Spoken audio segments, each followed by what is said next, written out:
ನಮಸ್ಕಾರ ಸ್ನೇಹಿತರೆ, ಭಕ್ತಿ ವೈಭವ ಯೂಟ್ಯೂಬ್ ಚಾನಲ್ಗೆ ತಮಗೆಲ್ಲರಿಗೂ ಸುಸ್ವಾಗತ. ಸ್ನೇಹಿತರೆ, ಶ್ರೀ ರಾಘವೇಂದ್ರ ಮೂಲಮಂತ್ರವನ್ನು ನೀವು ನಿಮ್ಮ ಸಮಸ್ಯೆಗಳನ್ನು ಪಾರು ಮಾಡೋದಕ್ಕೋಸ್ಕರ, ಹಾಗೆ ಯಾರೆಲ್ಲ ಜೀವನದಲ್ಲಿ ಕಷ್ಟದಿಂದ ಅನುಭವಿಸ್ತಾ ಇದ್ದೀರೋ ಅಂಥವರು ಈ ಒಂದು ಮಂತ್ರವನ್ನು ನೀವು ಜಪಿಸಿದ್ದೇ ಆಗಿದ್ದಲ್ಲಿ, ಮನಸ್ಸಿಟ್ಟು ಶ್ರೀ ಗುರು ರಾಘವೇಂದ್ರ ಸ್ವಾಮಿಯವರನ್ನು ಪೂಜೆ ಮಾಡಿದ್ದೇ ಆಗಲಿ, ಹಾಗೆ ಶ್ರೀ ಪೂಜೆ ಮಾಡುವಾಗ ಶ್ರೀ ಗುರು ರಾಘವೇಂದ್ರ ಸ್ವಾಮಿಯವರಿಗೆ ಹೇಗೆ ಪೂಜೆಯನ್ನು ಮಾಡಬೇಕು ಅನ್ನೋದನ್ನು ಈ ವಿಡಿಯೋ ಮೂಲಕ ತಿಳ್ಕೊಳ್ಳೋಣ. ಹಾಗೆ ನಿಮ್ಮ ಕಷ್ಟಗಳಿಂದ ಪಾರಾಗಬೇಕಂದ್ರೆ ಈ ಒಂದು ಮೂಲ ಮಂತ್ರವನ್ನು ನೀವು ಜಪಿಸಿದ್ದೇ ಆಗಿದ್ದರೆ ಶ್ರೀ ಗುರು ರಾಘವೇಂದ್ರ ಸ್ವಾಮಿಯವರ ಕೃಪೆಗೆ ಪಾತ್ರರಾಗುತ್ತೀರಿ ಅಂತಲೇ ಹೇಳ್ಬೋದು. ಸ್ನೇಹಿತರೆ, ಹಾಗಿದ್ರೆ ರಾಘವೇಂದ್ರ ಸ್ವಾಮಿಯವರನ್ನು ಯಾವ ರೀತಿ ಪೂಜೆ ಮಾಡಬೇಕು, ಹಾಗೆ ಯಾವ ಮಂತ್ರವನ್ನು ನೀವು ಜಪ ಮಾಡಬೇಕು ಅಂತ ಈ ಒಂದು ವಿಡಿಯೋ ಮೂಲಕ ತಿಳ್ಕೊಳ್ಳೋದಕ್ಕಿಂತ ಮುಂಚೆ ದಯವಿಟ್ಟು ಚಾನಲನ್ನು ಸಬ್ಸ್ಕ್ರೈಬ್ ಮಾಡ್ಕೊಳ್ಳಿ. ಹಾಗೆ ವಿಡಿಯೋ ಇಷ್ಟ ಆಯಿತು ಅಂದರೆ ವಿಡಿಯೋಗೆ ಲೈಕ್ ಮಾಡಿ, ಶೇರ್ ಮಾಡಿ, ಕಮೆಂಟ್ ಮಾಡಿ. ಕಮೆಂಟ್ ಬಾಕ್ಸ್ನಲ್ಲಿ ಓಂ ಶ್ರೀ ಗುರು ರಾಘವೇಂದ್ರಾಯ ಸ್ವಾಮಿ ನಮಃ ಎಂದು ಕಮೆಂಟ್ ಮಾಡಿ. ಸ್ನೇಹಿತರೆ, ಶ್ರೀ ಗುರು ರಾಘವೇಂದ್ರ ಸ್ವಾಮಿಯು ಭಾರತದ ತಮಿಳುನಾಡಿನ ಭುವನಗಿರಿ ಪಟ್ಟಣದಲ್ಲಿ ವೆಂಕಟನಾಥರಾಗಿ 1595ರಲ್ಲಿ ಬ್ರಾಹ್ಮಣ ಪೋಷಕರಾದ ತಿಮ್ಮಣ್ಣ ಭಟ್ಟ ಮತ್ತು ಗೋಪಿಕಾಂಬರಿಗೆ ಜನಿಸಿದರು. ನೋಡಿದ್ರಲ್ಲ, ರಾಘವೇಂದ್ರ ಸ್ವಾಮಿಯ ಅವರು ಊರು ಯಾವುದು ಅಂತ ಅಂದರೆ ತಮಿಳುನಾಡಿನ ಭುವನಗಿರಿ ಪಟ್ಟಣ ಆಗಿರುತ್ತೆ. ಹಾಗೆ ಇವರು ಜನಿಸಿದ್ದು ಯಾವಾಗ ಅಂದರೆ 1595ರಲ್ಲಿ ಜನಿಸ್ತಾರೆ. ಇವರ ತಂದೆ ತಾಯಿಯ ಹೆಸರು ಏನು ಅಂತ ಅಂದರೆ ತಿಮ್ಮಣ್ಣ ಭಟ್ಟ ಮತ್ತು ಗೋಪಿಕಾಂಬ ಅಂತಲೇ ಹೇಳ್ಬೋದು. ಹಾಗೆ ಅವರನ್ನು ಕೆಲವೊಮ್ಮೆ ವೆಂಕಟೇಶ್ವರ ಗೌರವಾರ್ಥ ವೆಂಕಟಾಚಾರ್ಯ ಎಂದು ಕರೆಯುತ್ತಾರೆ. ಅಂದರೆ ಗುರು ರಾಘವೇಂದ್ರ ಸ್ವಾಮಿಯವರನ್ನು ವೆಂಕಟೇಶ್ವರ ಮತ್ತು ವೆಂಕಟಾಚಾರ್ಯ ಅಂತಲೂ ಕರೀತಾರೆ. ಹಾಗೆ ಶ್ರೀ ರಾಘವೇಂದ್ರ ಸ್ವಾಮಿಯವರ ಆರಂಭಿಕ ಶಿಕ್ಷಣ ಮುಗಿಯುತ್ತಿದ್ದಂತೆ ಅವರನ್ನು ಕುಂಭಕೋಣಂನ ಶ್ರೀಮಠಕ್ಕೆ ಸೇರಿಸಲಾಯಿತು. ಹಾಗೆ ಅವರು ಮಧುರೈನಿಂದ ಹಿಂತಿರುಗಿದ ನಂತರ ವೆಂಕಟನಾಥ ಅವರು ಸರಸ್ವತಿಬಾಯಿಯನ್ನು ವಿವಾಹವಾಗ್ತಾರೆ. ಅಂದರೆ ಅವರ ಹೆಂಡತಿಯ ಹೆಸರು ಸರಸ್ವತಿಬಾಯಿ. ಹಾಗೆ ಅವರ ಮಗ ಲಕ್ಷ್ಮೀನಾರಾಯಣ ಆಚಾರ್ಯರು, ಅಂದರೆ ಅವರಿಗೆ ಒಬ್ಬ ಮಗ ಕೂಡ ಇದ್ದಾರೆ, ಅವರ ಹೆಸರು ಬಂದು ಲಕ್ಷ್ಮೀನಾರಾಯಣ ಆಚಾರ್ಯರು ಅಂತ. ನಂತರ ಕುಟುಂಬವು ಕುಂಭಕೋಣಂಗೆ ಸ್ಥಳಾಂತರಗೊಂಡಿತು. ಅಂದರೆ ಅವರ ಕುಟುಂಬ ಬಂದು ಕುಂಭಕೋಣಂಗೆ ಸ್ಥಳಾಂತರಗೊಳ್ಳುತ್ತೆ. ಹಾಗಿದ್ರೆ ರಾಘವೇಂದ್ರ ಸ್ವಾಮಿಗಳ ಸಾಧನೆ ಏನು ಅನ್ನೋದನ್ನು ನೋಡೋಣ. ಶ್ರೀಮಠದಲ್ಲಿ ವೆಂಕಟನಾಥರು ಸುಧೀಂದ್ರ ತೀರ್ಥರ ಅಡಿಯಲ್ಲಿ ಅಧ್ಯಯನವನ್ನು ಮಾಡ್ತಾರೆ. ಅವರು ಶೀಘ್ರದಲ್ಲೇ ಪ್ರತಿಭಾವಂತ ವಿದ್ವಾಂಸರಾಗಿ ಹೊರಹೊಮ್ಮಿದರು ಮತ್ತು ಅವರಿಗಿಂತ ಹಳೆಯ ವಿದ್ವಾಂಸರ ಬಗ್ಗೆ ನಿರಂತರವಾಗಿ ಚರ್ಚೆಗಳಲ್ಲಿ ಗೆಲುವನ್ನು ಸಾಧನೆ ಮಾಡ್ತಾರೆ. ಹಾಗೆ ಅವರನ್ನು ಸಂಸ್ಕೃತ ಮತ್ತು ಪ್ರಾಚೀನ ವೈದಿಕ ಗ್ರಂಥಗಳ ಶಿಕ್ಷಕ ಎಂದು ಕರೆಯಲಾಗುತ್ತಿತ್ತು. ನಂತರ 1614ರಲ್ಲಿ ಅವರು ಸನ್ಯಾಸತ್ವವನ್ನು ತೆಗೆದುಕೊಂಡು ರಾಘವೇಂದ್ರ ತೀರ್ಥ ಎಂಬ ಹೆಸರನ್ನು ಕೂಡ ಸ್ವೀಕಾರ ಮಾಡ್ತಾರೆ. ಅಂದರೆ ಅವರು ಸನ್ಯಾಸತ್ವ ತಗೊಂಡಿರೋದು 1614ರಲ್ಲಿ ಅಂತಲೇ ಹೇಳ್ಬೋದು. ಹಾಗೆ 1621ರಲ್ಲಿ ರಾಘವೇಂದ್ರ ತೀರ್ಥರು ತಮ್ಮ ಗುರು ಸುಧೀಂದ್ರ ತೀರ್ಥರ ನಂತರ ಶ್ರೀಮಠದ ಮುಖ್ಯಸ್ಥರಾಗಿ 1621ರಿಂದ 1671ರವರೆಗೆ ಸೇವೆಯನ್ನು ಮಾಡ್ತಾರೆ. ಈ ಅವಧಿಯಲ್ಲಿ ಅವರು ಮಧ್ವಾಚಾರ್ಯರನ್ನು ಅನುಸರಿಸುತ್ತಾ ದಕ್ಷಿಣ ಭಾರತಾದ್ಯಂತ ಪ್ರಯಾಣ ಮಾಡ್ತಾರೆ. ದ್ವೈತ ಮತ್ತು ತತ್ವಶಾಸ್ತ್ರ ಮತ್ತು ಹಲವಾರು ಪವಾಡಗಳಿಗೆ ಕಾರಣವಾಗಿದೆ ಅಂತಲೇ ಹೇಳ್ಬೋದು. ಹಾಗೆ 1671ರಲ್ಲಿ ಶ್ರೀ ರಾಘವೇಂದ್ರ ಅವರು ಮಂತ್ರಾಲಯದಲ್ಲಿ ಸಮಾಧಿಯನ್ನು ಪಡಿತಾರೆ. ನೋಡಿದ್ರಲ್ಲ, 1671ರಲ್ಲೇ ಶ್ರೀ ರಾಘವೇಂದ್ರ ಸ್ವಾಮಿಯವರು ಮಂತ್ರಾಲಯವನ್ನು ಸೇರ್ಪಡೆ ಆಗ್ತಾರೆ.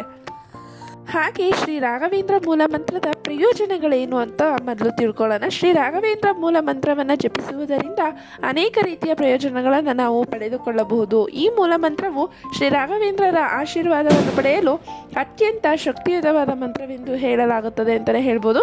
ಶ್ರೀ ರಾಘವೇಂದ್ರ ಮೂಲ ಮಂತ್ರವನ್ನು ಯಾವುದೇ ಸಮಸ್ಯೆಗಳಿಗಾಗಿ ಯಾರು ಬೇಕಾದರೂ ಜಪಿಸಬಹುದು. ಅಂದರೆ ನಿಮ್ಮಲ್ಲಿರುವಂತಹ ಸಮಸ್ಯೆಗಳು ಪಾರಾಗಬೇಕು ಅಂತ ಇದ್ದರೆ ಈ ಒಂದು ಮೂಲ ಮಂತ್ರವನ್ನು ನೀವು ಜಪಿಸಬಹುದು ಅಂತಲೇ ಹೇಳ್ತಾರೆ.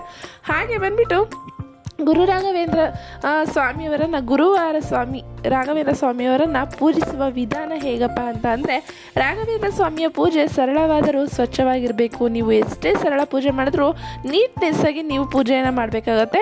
6 ಗುರುವಾರಗಳವರೆಗೆ ಸ್ವಾಮಿಯನ್ನು ಪೂಜಿಸಿ 7ನೇ ಗುರುವಾರ ಪೂಜೆಯನ್ನು ಸಮಾಪ್ತಿ ಮಾಡಬೇಕು.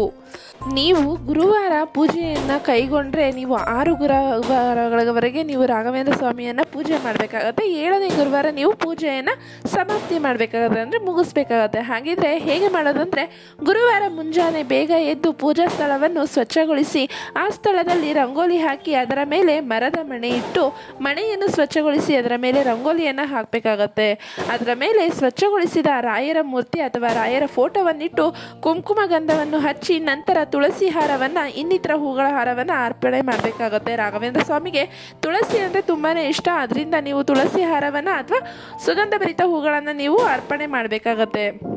ಅದಾದ ನಂತರ ರಾಯರ ಫೋಟೋದ ಮುಂದೆ 5 ಮುಖದ ದೀಪವನ್ನು ಬೆಳಗಿಸಿ. ನೋಡಿದ್ರಲ್ಲ, 5 ಮುಖ ಅಂದರೆ 5 ಬತ್ತಿ ಹಾಕಿರುವಂತಹ ದೀಪವನ್ನು ನೀವು ಬೆಳಗಿಸ್ಬೇಕಾಗತ್ತೆ. ಹಾಗೆ ಉತ್ತಮ ಹಣ್ಣುಗಳು, ತೆಂಗಿನಕಾಯಿ, ವೀಳ್ಯದೆಲೆ ಮತ್ತು ಅಡಿಕೆ ಇತ್ಯಾದಿಗಳನ್ನು ಇಡಬೇಕಾಗತ್ತೆ. ಮುಖ್ಯವಾಗಿ ರಾಯರ ಪೂಜೆಯಲ್ಲಿ ಅರಿಶಿಣವನ್ನು ಬಳಸಬೇಕಾಗತ್ತೆ. ರಾಯರನ್ನು ಪೂಜಿಸುವ ಮುನ್ನ ಗಣೇಶನನ್ನು ಪೂಜಿಸಿ ಅವನಿಗೂ ಪ್ರತ್ಯೇಕವಾಗಿ ಹೂವು ಹಣ್ಣುಗಳನ್ನು ಅರ್ಪಣೆ ಮಾಡಬೇಕಾಗತ್ತೆ. ನಂತರ ರಾಯರ ಮುಂದೆ ಕುಳಿತು ಮನಸ್ಸಿನಲ್ಲಿರುವ ಆಸೆಗಳನ್ನು ಈಡೇರಿಸುವಂತೆ ಅಥವಾ ನಿಮ್ಮ ಕಷ್ಟ ಕಾರ್ಪಣ್ಯಗಳನ್ನು ಹೇಳಿಕೊಂಡು ದೇವರಲ್ಲಿ ಪ್ರಾರ್ಥಿಸಿ ಧೂಪ ದೀಪವನ್ನು ಬೆಳಗಿ ನೈವೇದ್ಯವನ್ನು ಅರ್ಪಣೆ ಮಾಡಬೇಕಾಗತ್ತೆ. ಹಾಗೆ ಸುಮಾರು 2 ಅಥವಾ 3 ತುಳಸಿ ಎಲೆಗಳನ್ನು ತೆಗೆದುಕೊಂಡು ಅವುಗಳನ್ನು ನಮ್ಮ ಕೈಯಲ್ಲಿ ಮುಚ್ಚಿ ರಾಯರಿಗೆ 11 ಪ್ರದಕ್ಷಿಣೆಯನ್ನು ಹಾಕಿ ಪ್ರದಕ್ಷಿಣೆ ಹಾಕುವಾಗ ಈ ಒಂದು ಮಂತ್ರವನ್ನು ನೀವು ಪಠನೆ ಮಾಡಬೇಕಂತೆ. ಅಂದರೆ ಯಾವ ಮಂತ್ರ? ಮೂಲ ಮಂತ್ರವನ್ನು ನಿಮ್ಮ ಸಮಸ್ಯೆಗಳಿಗಾಗಿ ಪಠನೆ ಮಾಡಬೇಕಾಗತ್ತೆ. ಪೂಜ್ಯಾಯ ರಾಘವೇಂದ್ರಾಯ ಸತ್ಯಧರ್ಮ ರಥಾಯ ಚ ಭಜತಾಂ ಕಲ್ಪವೃಕ್ಷಾಯ ನಮತಾಂ ಕಾಮಧೇನವೇ. ಈ ಒಂದು ಮಂತ್ರವನ್ನು ನೀವು 11 ಬಾರಿ ಪ್ರದಕ್ಷಿಣೆ ಹಾಕುವಾಗ ಮಂತ್ರವನ್ನು ಪಠನೆ ಮಾಡಬೇಕಾಗತ್ತೆ. ಹಾಗೆ 11 ಪ್ರದಕ್ಷಿಣೆ ಮುಗಿಸಿದ ನಂತರ ಶ್ರೀ ರಾಘವೇಂದ್ರರ ಮೇಲೆ ನಮ್ಮ ಕೈಯಲ್ಲಿರುವ ತುಳಸಿಯನ್ನು ಹರಡಿ ಅವರ ಕಡೆಗೆ ಪ್ರಾರ್ಥನೆ ಮಾಡಬೇಕಾಗತ್ತೆ. ಕೊನೆಗೆ ಅವರ ಕಡೆಗೆ ಸಾಷ್ಟಾಂಗ ನಮಸ್ಕಾರ ಮಾಡಿ ಪೂಜೆಯನ್ನು ಮುಗಿಸ್ಬೇಕಾಗತ್ತೆ. ಇದಾದ ನಂತರ ಕೇವಲ ಮಧ್ಯಾಹ್ನ 1 ಬಾರಿ ಆಹಾರವನ್ನು ತೆಗೆದುಕೊಂಡು ರಾತ್ರಿಯಲ್ಲಿ ಕೆಲವು ಹಣ್ಣುಗಳನ್ನು ಮತ್ತು ಹಾಲನ್ನು ಮಾತ್ರ ಸೇವಿಸಬೇಕು. ಮಲಗುವ ಚಾಪೆಯನ್ನು ಅಥವಾ ಮಂಚವನ್ನು ಬಳಸಬಾರ್ದು. ಅಂದರೆ ನೀವು ಮಲ್ಕೋಬೇಕಾದ್ರೆ ಚಾಪೆ ಅಥವಾ ದಿಂಬು, ಬೆಡ್ಶೀಟು ಈ ಥರ ಮಂಚ ಎಲ್ಲ ಬಳಸಬಾರ್ದು ಅಂತಲೇ ಹೇಳ್ತಿದ್ದಾರೆ. ಹಾಗೆ ಈ ಒಂದು ಪೂಜಾ ವಿಧಿವಿಧಾನಗಳನ್ನು ನೀವು ಮಂತ್ರವನ್ನು ಮತ್ತು ಪ್ರಾಮಾಣಿಕವಾಗಿ ನೀವು ಸಂಪೂರ್ಣವಾಗಿ ಅನುಸರಿಸುವ ಮೂಲಕ ನಿಮ್ಮ ಜೀವನದಲ್ಲಿ ಸಕಾರಾತ್ಮಕ ಮಾರ್ಗವನ್ನು ನೀವು ಸ್ಪಷ್ಟವಾಗಿ ನೋಡಬಹುದು ಅಂತಲೇ ಹೇಳ್ತಿದ್ದಾರೆ. ನೋಡಿದ್ರಲ್ಲ, ನಿಮ್ಮ ಕಷ್ಟ ಕಾರ್ಪಣ್ಯಗಳನ್ನು ಕಳಿಬೇಕಂದ್ರೆ ಶ್ರೀ ಗುರು ರಾಘವೇಂದ್ರ ಸ್ವಾಮಿಯವರನ್ನು ಈ ರೀತಿ ಪೂಜೆ ಮಾಡಿ ನೋಡಿ. ಹಾಗೆ ಈ ಒಂದು ಮೂಲ ಮಂತ್ರವನ್ನು ನೀವು ಜಪಿಸಬೇಕಾಗತ್ತೆ. ಯಾವ ಮಂತ್ರ ಅಂದರೆ ಪೂಜ್ಯಾಯ ರಾಘವೇಂದ್ರಾಯ ಸತ್ಯಧರ್ಮ ರಥಾಯ ಚ ಭಜತಾಂ ಕಲ್ಪವೃಕ್ಷಾಯ ನಮತಾಂ ಕಾಮಧೇನವೇ. ಈ ಒಂದು ಮಂತ್ರವನ್ನು ನೀವು ಜೀವನದಲ್ಲಿ ಅಂದರೆ ಪಠನೆ ಮಾಡ್ತಾನೆ ಬರ್ತಾ ಇದ್ದರೆ ನಿಮ್ಮ ಸಮಸ್ಯೆಗಳಿಂದ ಮುಕ್ತಿ ಹೊಂದುತ್ತೀರಾ. ಹಾಗೆ ನಿಮ್ಮಲ್ಲಿರುವ ಕಷ್ಟ ಕಾರ್ಪಣ್ಯಗಳು ದೂರ ಆಗುತ್ತೆ ಅಂತಲೇ ಹೇಳ್ಬೋದು. ಸ್ನೇಹಿತರೆ, ನೋಡಿದ್ರಲ್ಲ, ಈ ಒಂದು ಮಾಹಿತಿ ನಿಮಗೆ ಇಷ್ಟ ಆಗಿದೆ ಅಂತ ಅನ್ಕೊತೀನಿ. ಇಷ್ಟ ಆಗಿದ್ದರೆ ವಿಡಿಯೋಗೆ ಲೈಕ್ ಮಾಡಿ, ಶೇರ್ ಮಾಡಿ, ಕಮೆಂಟ್ ಮಾಡಿ. ಹಾಗೆ ದಯವಿಟ್ಟು ಚಾನಲನ್ನು ಸಬ್ಸ್ಕ್ರೈಬ್ ಮಾಡ್ಕೊಳ್ಳಿ. ವಿಡಿಯೋ ವೀಕ್ಷಿಸಿದ್ದಕ್ಕಾಗಿ ಧನ್ಯವಾದಗಳು.